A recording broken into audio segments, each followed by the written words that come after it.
Well, for more on this, let's go live now to our political editor, Darren McCaffrey, who is in Westminster. Morning, Darren. Talk us through the repercussions of yesterday. What's likely to happen today?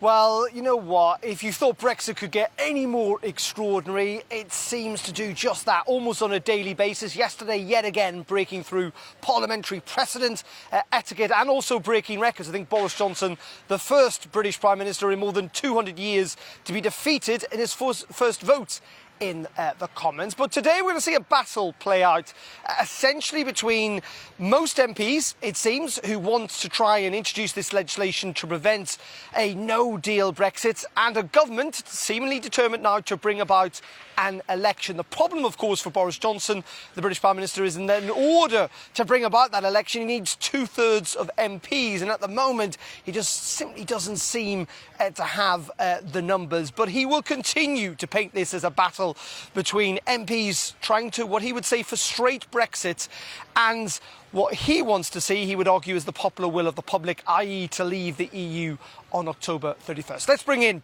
two astute political analysts this morning. We've got Ian Anderson and also Alex Dawson. Good morning to you, gentlemen. First of all, let's just look back briefly at yesterday. Ian, who do you think kind of won? Boris Johnson or those opposition MPs? Well, on the numbers, palpably the opposition MPs.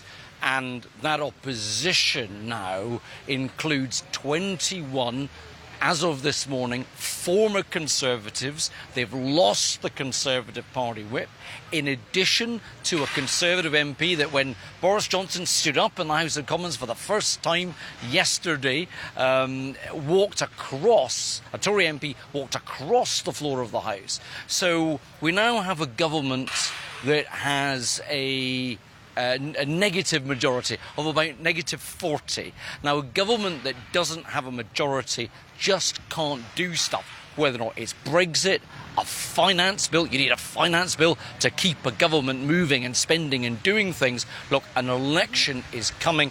The question is that election going to be in October or November? Alex, just to pick up on that, though, because the numbers went against Boris Johnson yesterday, but some strategists would say, well, actually, this is how he wanted to play it all along, and it kind of builds into this narrative that these guys in here are trying to stop Brexit.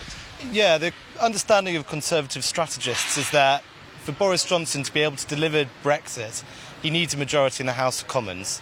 The way you get a majority of the House of Commons is through a general election. And the way you deliver a general election is being seen to be dragged kicking and screaming into it by MPs, by what they see as faceless, unaccountable members of Parliament who are intent on frustrating the will of the people.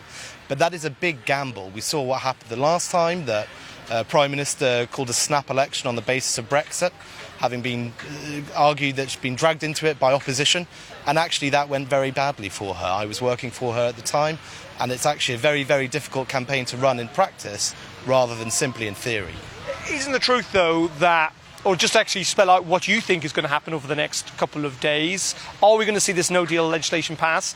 And are we going to see an election at some stage, if not this week, maybe next? So, two parts to that. I think we're almost certainly, given what we saw last night, going to see the House of Commons pass that legislation. I think how Parliament voted last night, and the fact that those former Conservatives have been ejected from the Conservative Party whip, many of them are not going to even stand again, so they feel unfettered and free to block a no-deal Brexit. The question is, this then, of course, has to move into the House of Lords, has to pass its House of Lords phases, and that's going to be a bit more treacherous. There are lots and lots of pro-Brexit Conservative peers that are going to try and stymie that process. That said, I think it's going to get through the Lords as well. Now, the question, another constitutional question, is does the Prime Minister, does the government actually then formally table that legislation to the Queen? If they don't do that, we're once again in uncharted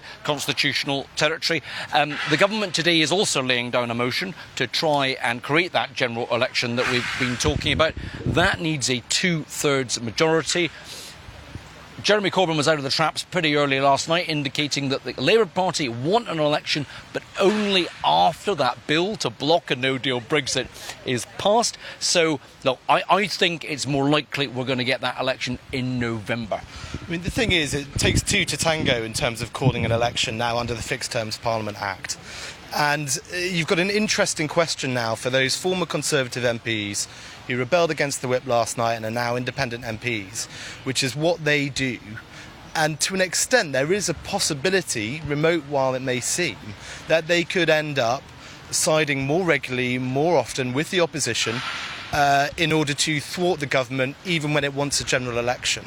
Now, the biggest problem for that, and for the Remain side, arguably, is the individual of Jeremy Corbyn himself. He's so polarising amongst his own MPs and quite polarising amongst the public in terms of a general election. Just very, very briefly, there have been lots of MPs who voted against the government last night because they simply do not believe that Boris Johnson is genuine about a negotiation when it comes to Europe.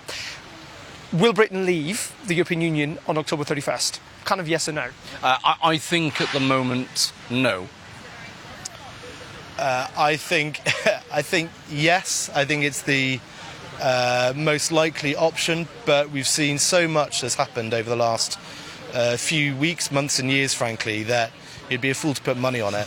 What I would say is that if you're a business, you need to be making sure that you are getting ready for departure on the 31st of October.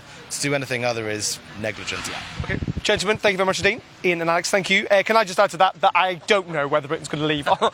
just to come down in the middle somewhere. But it is quite extraordinary, actually, when you look at some of the events here yesterday, that there are now significant figures who were Conservative MPs, former chancellors, the grandson of Winston Churchill, who no longer are.